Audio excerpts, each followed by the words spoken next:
नमस्कार दोस्तों, मैं अंकुर उपाध्याय स्वागत करता हूं आप सभी का एक बार फिर से अपनी नई वीडियो में। दोस्तों यहाँ पे आप सभी के साथ बात करने वाला हूं पर्टिकुलरली स्टॉक के बारे में। एचडीएफसी बैंक का शेयर बीते कुछ दिनों से बहुचर्चित स्टॉक बन चुका है। अब सबसे इंटरेस्टिंग पार्ट ये है जेफरीज, जिन्हें आप सभी बहुत अच्छे से जानते हो, पहचानते हो।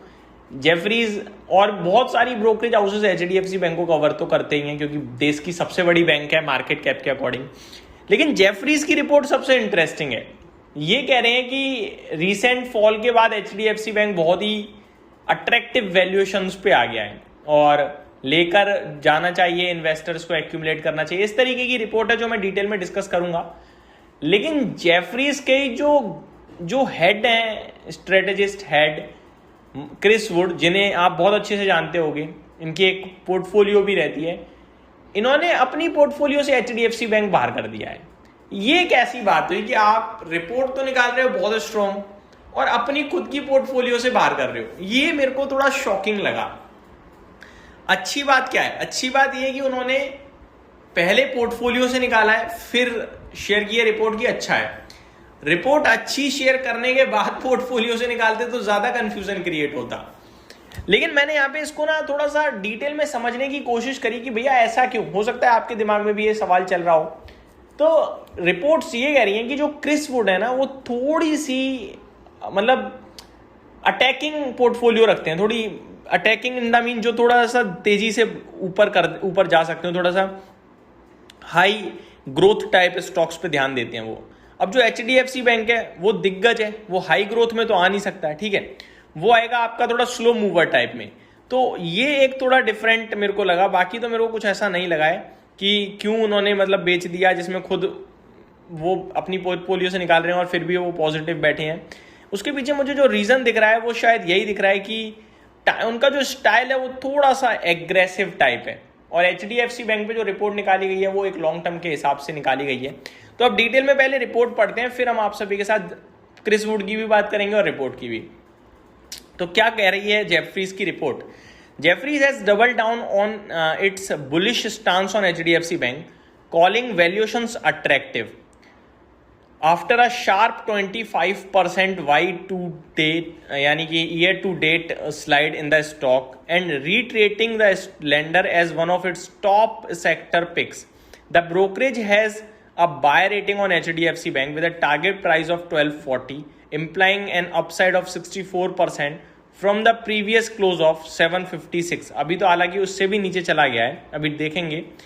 The ADR depository receipt climbing 50% to $40।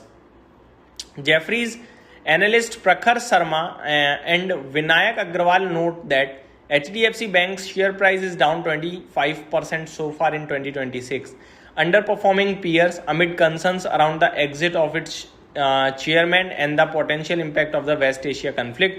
Now valuations at 1.6 times FY27 estimates, just adjusted price to book value 13 times price to book value and PE 13x are at discount to large private banks at a low premium to peers। तो valuations इन्हें बहुत ही ज्यादा attractive लग रहे हैं। क्या कह रहे हैं ये कह रहे हैं कि इस साल के में देखा जाए, यानी अभी 3 महीने हुए हैं पूरे, आज 25% गिर चुका है। लार्ज कैप के अकॉर्डिंग देखा जाए तो ये बहुत सस्ता हो गया है।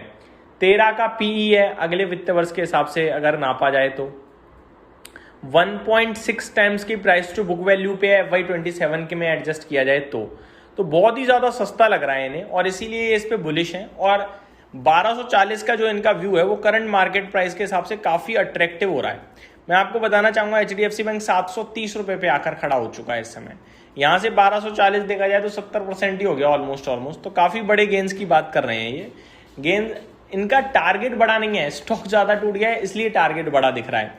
तो ये पूरी की पूरी रिपोर्ट है एक तरीके से। अगर आप देखेंगे तो इसको और डिटेल में भी अगर पढ़ना चाहें तो पढ़ सकते हैं। लेकिन सवाल ये कि जेफरीज ने फिर अपनी पोर्टफोलियो से बाहर क्यों करा, मैंने इसके ऊपर ध्यान दिया। तो यहाँ पे क्या लिखा है वो पढ़ते हैं। सबसे पहले ग्लोबल स्ट्रेटेजिस्ट हैं जेफरीज में क्रिस वुड साहब। ये ग्रीड एंड फियर पोर्टफोलियो को रन करते हैं और फेमस भी हैं इसके लिए। फोकस इनका रहता है macro plus long term themes पे 5 से 10 साल के लिए।